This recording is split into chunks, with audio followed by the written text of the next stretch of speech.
Chapter 108 to 111. With the battle between Piccolo and Frost officially starting, Piccolo immediately goes on the offensive, charging at Frost, while Frost himself does the same, as during that fight against Majin Buu allowed him to recover somewhat. Once those two come into contact, they start fighting instantly, throwing punches and kicks while flashing all over the arena. One thing I'm surprised about is that even though Frost isn't at his peak yet, Piccolo is still out there fighting on his level, albeit with some difficulty, but with how battle-smart Piccolo is, I bet in a fair fight Piccolo would win. With the match having been going on for about 1 minute, things finally start to spice up as Piccolo suddenly extends his arm, which catches Frost by surprise, allowing Piccolo to easily wrap him up, effectively immobilizing him. Once that's done, Piccolo creates tens of clones that all circle around Frost and they all simultaneously start charging up a special beam cannon. With the way the fight is currently looking, everyone thought that Piccolo was going to win, but that was until Piccolo suddenly lost his balance and ended up falling on one knee, and that one slip-up caused all the clones he made to disperse into a puff of smoke. Frost, seeing the chance presented to himself once again, quickly breaks free of Piccolo's hold and flashes in front of him, which caught Piccolo by surprise, and he was just about to fire his attack, but Frost beat him to it and released a key attack directly on his chest. The attack that Frost released was so powerful that it blew a hole right through Piccolo's chest, and the force caused him to get sent flying outside the arena, while also firing his attack into the sky, completely missing Frost. Seeing how Frost won, the announcer was about to officially announce Frost as the winner, but before he could, Jocko, who I completely forget even existed, accused Frost of cheating. Jocko-wait. Frost cheated. When Jocko said, everyone's eyes were on him, which got him kinda nervous. Compa-ha, pathetic, to think once you start losing you suddenly accuse my team of cheating, do you have no shame, Beerus? Beerus-shut up, Compa. So, since you claim Frost cheated, you better have evidence to back it up, or I don't mind destroying your little galactic patrol group. Jocko, who was currently getting yelled at by two of the strongest beings here, looked like he was about to pass out, but he managed to pull through and explain his reasoning although he was stuttering. Jocko-H has a N needle C coming out of his WW wrist. Beerus, who heard that, ordered the announcer to go and check Frost's first for any needle, but of course not without an objection from a pathetic excuse of a destroyer. Beerus-U, announcer, go and check him for a needle on his body. Compa- what do you think you're doing, Beerus? Do you think just because someone on your side accused my team of cheating I'm just going to allow you to investigate him? Beerus-, I don't see the problem. If your participant really didn't cheat, then nothing will change, will it? But of course, unless you know he is cheating, and that's why you're getting so defensive, brother. When Beerus said that, Compa had no way of responding back, and if he did argue back, then it would seem suspicious, so he just sat down while snorting in annoyance. With all that arguing out of the way, the announcer was finally allowed to check Frost, who has just been standing there while this has been happening.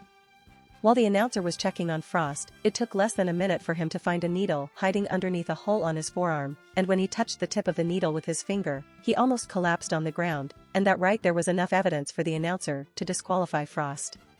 Announcer-Frost has been using a needle which does not abide by the rules of the tournament, therefore he shall be disqualified. Frost-TSK. Beerus-ha, look at that, Compa, the only reason you've even won so many matches was because your team cheated. Compa-ag, damn it. What the hell, Vados, didn't you say these were the strongest fighters in our universe, so then why is he cheating? Vados-ha, calm down, Compa, getting angry over something that has already been decided isn't helpful, and Frost indeed is one of the strongest beings in our universe, but I didn't expect him to fight like that. While that pathetic destroyer was throwing a tantrum, over on our side another conversation was going on. Beerus-ha, I knew something was wrong with that guy when Goku lost to him. Vegeta-, maybe if Kakarot was more serious, this wouldn't have happened. Goku-, sorry about that. Piccolo-, since Frost broke the rules during Goku's fight and mine, does that mean we're allowed back in the competition? Beerus-, that's a genius idea. Announcer, since Frost is disqualified, are my fighters allowed back into the competition?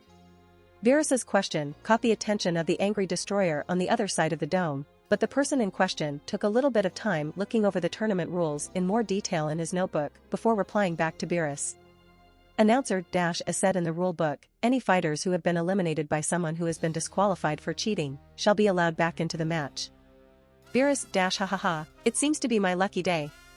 Ha. Compa-argh. Damn it. Vegeta dash I'm going next. With Vegeta declaring his turn as next, he stands up and jumps down from the viewing area onto the arena while Frost is in the middle of leaving. Vegeta dash where do you think you're going? Frost dash TCH, I've been disqualified, so you're not fighting me. Vegeta dash I don't care, before you leave I'll show you true strength. Announcer dash sir, Frost has already been disqualified, you can no longer fight him. Vegeta dash so what, I'm the one allowing him to fight, there's nothing in that rule book that says can't, is there? Announcer dash and no, but dash. Vegeta dash then be quiet and start the match. With Vegeta insisting on Frost to fight him, Frost is forced to stay and have a battle with Vegeta. Announcer dash fifth match, begin. When the announcer officially starts the match, Frost immediately lunges at Vegeta, not restraining any of his strength, hoping to catch him off guard, but before he can even make it far across the arena, Vegeta flashes right in front of him while in SSJ and brutally punches him in the stomach, causing him to spit out blood while he gets sent crashing onto the dome unconscious. Vegeta dash weak. Announcer dash winner, Lord Beerus. After Vegeta's match with Frost, which could hardly be called a match, the next contestant that is sent to battle is a giant metal person, who again I can't remember the name of. When he lands in the arena, a square dome suddenly encircles the arena, cutting off most access to the sky. Beerus dash what the hell is this compa? Compa dash my team member can't fly, so I have added this dome. Beerus dash I don't care if someone on your team can't fly, you can't just decide to interfere with the rules as you see fit. Before the argument between the destroyers continued any longer, Vegeta interrupted the conversation. Vegeta dash it's fine Beerus, if he thinks that limiting my ability to fly will hamper my strength, then let it be. Beerus stopped arguing with Compa and looked at Vegeta for a few seconds before eventually allowing Vegeta to do as he wants. Beerus dash fine, but you better not lose then. With it decided that the next match shall have a square dome over it, the announcer comes to the edge of the arena and officially starts the match. Announcer dash sixth match, begin. When the match begins, the first one to move is the Metal Man, as he only needs to take a few steps before he arrives right in front of Vegeta before unleashing a relentless assault on him, which consist mainly of punches, but Vegeta dodges them all quite nimbly. Saiyan is unusually quick for someone that large. While Vegeta is dodging the attacks sent at him, he suddenly leaps forward between the set of punches and kicks his opponent in the stomach, but his attack didn't even faze the Metal Man except for causing him to lose sight of Vegeta. As the battle continues, Vegeta easily dodges all the attacks and retaliates when there's an opening available, and when Vegeta attacked the metal dude for the 8th time, he suddenly stopped attacking before steam started erupting from his body, filling up the dome and causing the temperature to rise considerably, but nothing Vegeta couldn't withstand. But that wasn't the only thing that changed when the Metal Man started his attacks again. They were faster than before and also more powerful. And it seems I wasn't the only one who noticed it as well. Goku dash it seems Vegeta's opponent has just gotten faster and stronger. Piccolo dash yes, but what matters is how much can his power continue to grow. While the battle continues, the Metal Man's power continues to rise till it eventually forces Vegeta to transform into an SSJ, and after he transforms, he forces the Metal Man to go on the defensive for a while before the Metal Man's chest, which looks like a furnace, glows bright red before he suddenly spits out lava onto the ground indiscriminately. Vegeta manages to dodge all the lava by flying, but now the entire arena is covered in lava, which is preventing him from stepping back into the arena again, and the lava is also causing the temperature in the arena to dramatically increase, making it even difficult for Vegeta to fight comfortably. With Vegeta flying around while also fighting, the arena's temperature continues to increase, accelerating Vegeta's exhaustion till he eventually decided to end it. Hovering in midair, Vegeta powers up a final flash, while the Metal Man copies Vegeta and powers up his own attack. A couple of seconds later, they both release their attack at each other. When the attacks collide, neither side is immediately capable of overpowering the other, and the constant clash of the attacks goes on for a while before something happens that causes an explosion right in the middle of where the key attacks are connected. When the explosion happens, it breaks the dome that was covering the arena as well as keeping all the heat that was generated by the Metal Man inside, causing all the steam to be let free and blocking any view of the arena for a while before one of the angles dispersed it. Once we were finally allowed to see the arena again, the first thing everyone noticed was that the Metal Man was still on the stage while Vegeta was out of bounds. Everyone, but me, thought that Vegeta had been eliminated, and when the announcer went to check if Vegeta had indeed been eliminated, something surprising happened. Announcer dash While it may look like he has been eliminated, he is currently standing on a piece of the arena that was broken off during the earlier explosion, which means he is still in the competition. With the announcer's verdict, everyone on our side let out a sigh of relief, while in the distance I could see Kampa stomping his foot and grabbing his head in anger. When Vegeta heard he was still in the fight, he floated back onto the partially destroyed stage, and he looked quite pissed if I do say so myself. Right, when he landed back onto the arena, the Metal Man attacked him, but Vegeta stopped him in his tracks with one arm before his ki erupted out of his body, displaying his true strength. Vegeta dash To think I would get saved by some pathetic rule, disgraceful. Once he was in full power, Vegeta attacked the Metal Man, who was standing right in front of him, with a big bang attack which launched him outside the arena, and he only stopped once he was a few meters away from hitting the dome. Announcer dash Winner, Lord Beerus. With Vegeta winning the match, he reverts back to his base form as he waits for his next opponent to arrive, and when his next opponent does arrive, he and Kakarot are slightly surprised. Goku dash He looks like a Saiyan. Vegeta dash A Saiyan? Kappa dash Yes, my name's Kappa, and I'm a Saiyan like you. Vegeta dash If you're a Saiyan, then where's your tail? Kappa dash We used to have tails, but after we evolved, we lost them. Announcer dash 7th match, begin. Once the announcer started the match, Kappa got into a fighting stance, constantly on guard against Vegeta. Vegeta seeing this smirks before charging right toward him and starts attacking him while keeping his power around the same level as Kappa. Otherwise with Kappa's current power, Vegeta would have completely demolished him. Sage TCH, I knew the Saiyans of Universe 6 couldn't truly be as powerful as Vegeta and Kakarot, as shown in the show. It just wouldn't make sense how some young Saiyans have power on the level of Vegeta and Kakarot, who have gone through hell and back to achieve their level of strength over the course of decades, especially after their power has gotten a tremendous boost after changing their ki to God ki. But still, it's impressive that his power is already on par with what Perfect Cell's power should have been, even in his base form.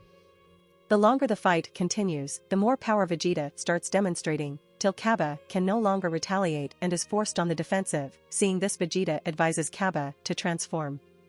Vegeta dash What's taking so long, transform already. Kappa dash I can't transform.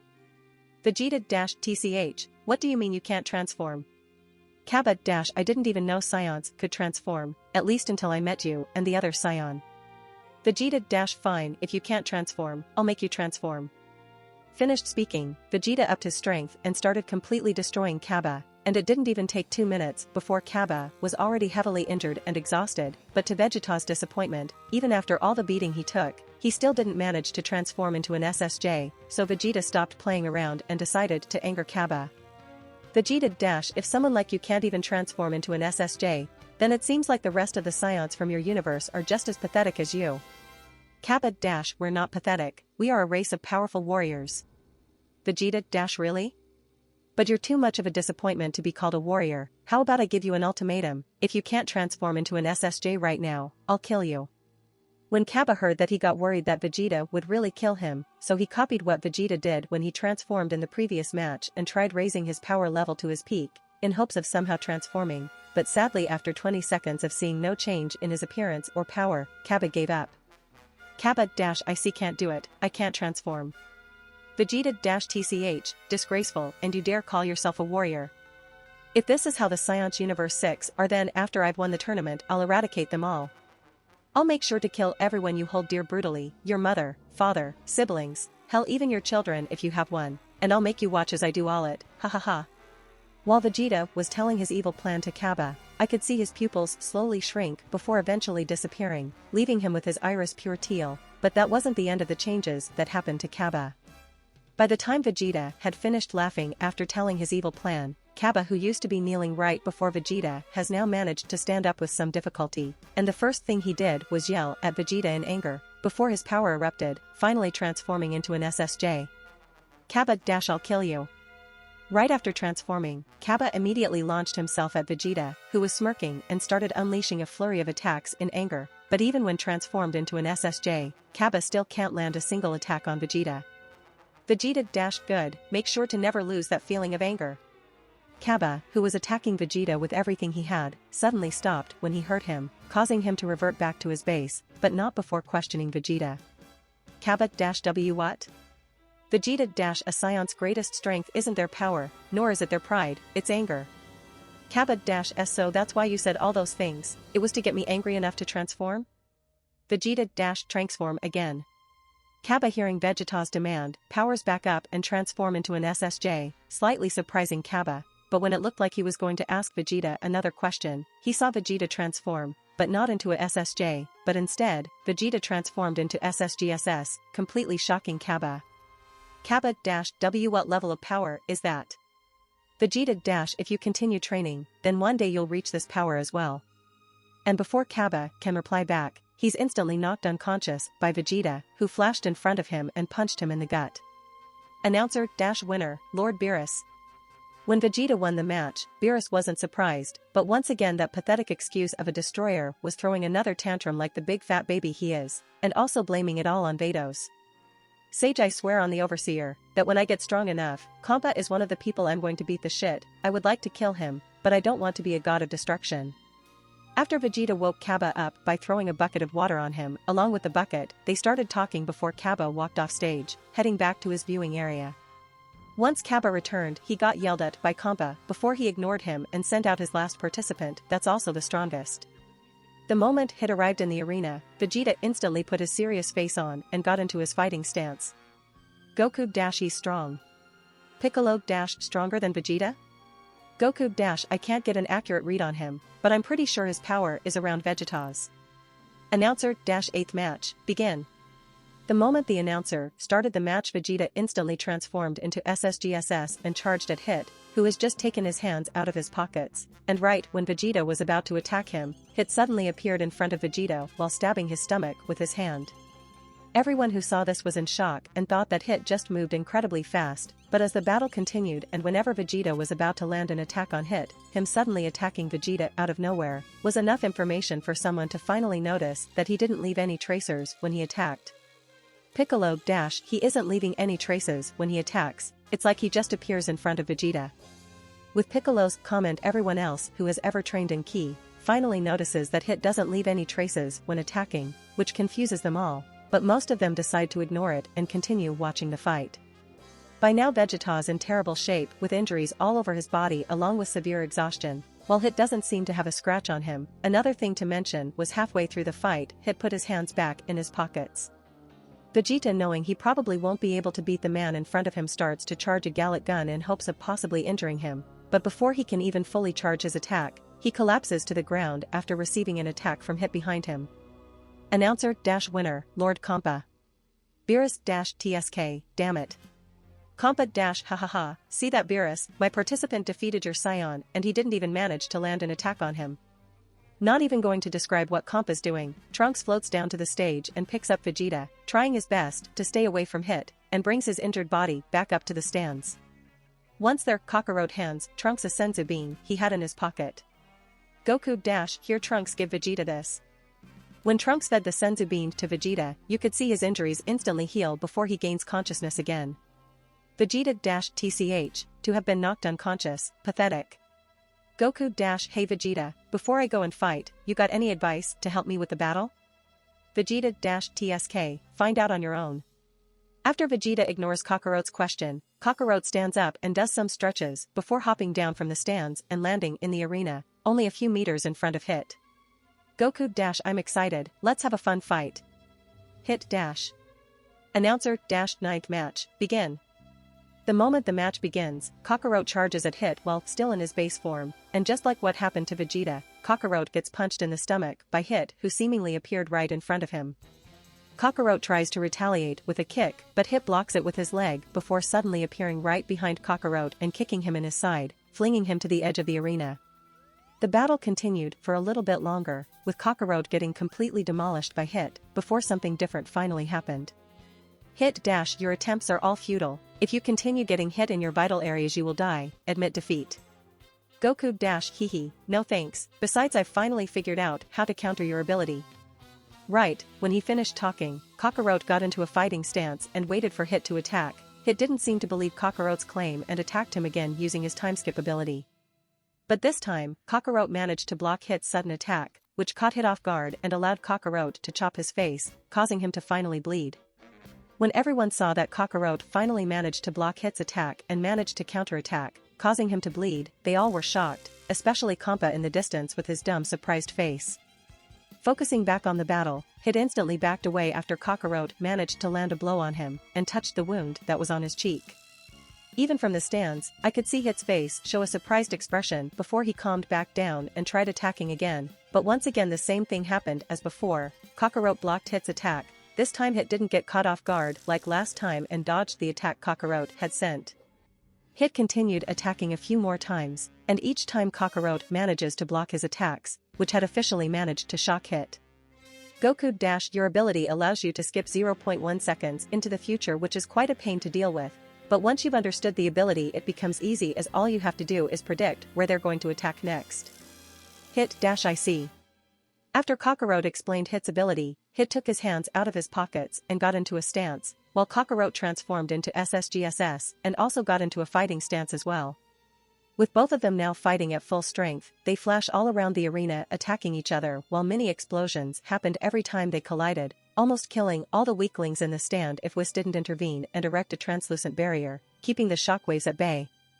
As the battle continued, both Kakarot and Hit seemed to be on equal standings, though Hit's raw power was lower than Kakarot's. He made up for that with his ability, which even though Kakarot can counter it, it's not easy to constantly be able to predict where someone's going to attack.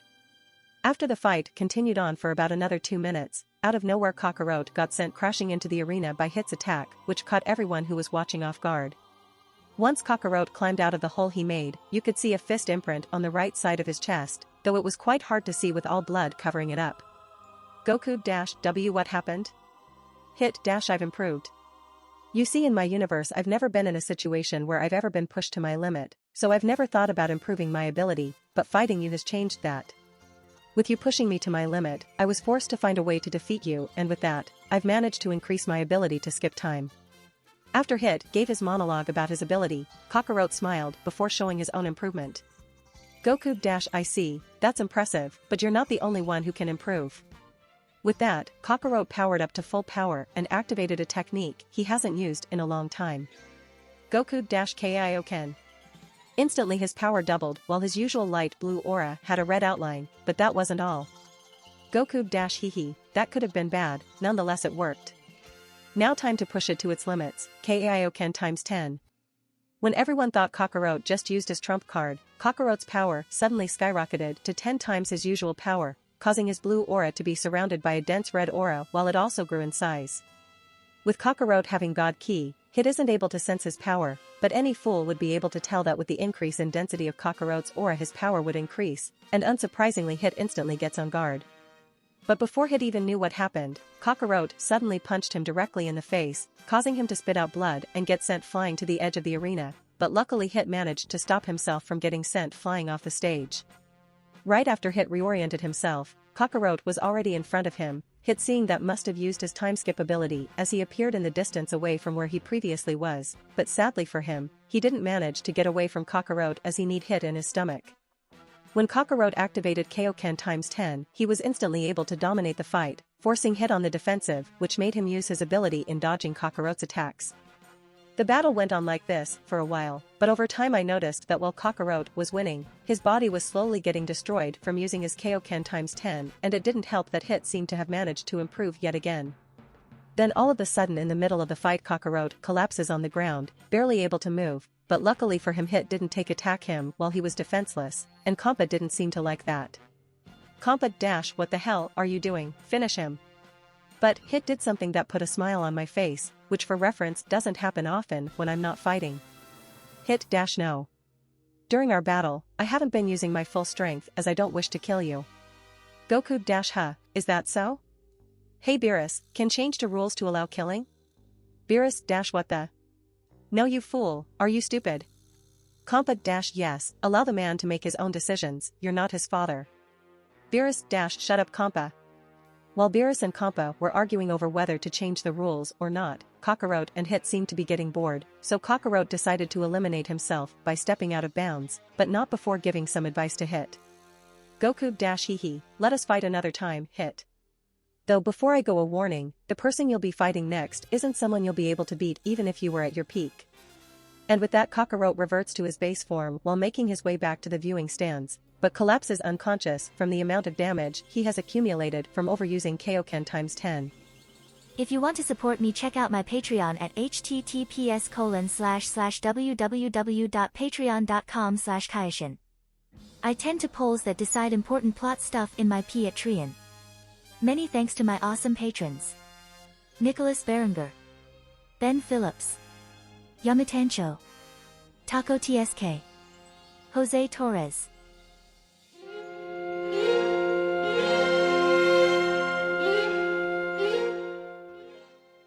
If you enjoyed the content, don't forget to give it a like and subscribe to the channel. I'll be here until next time.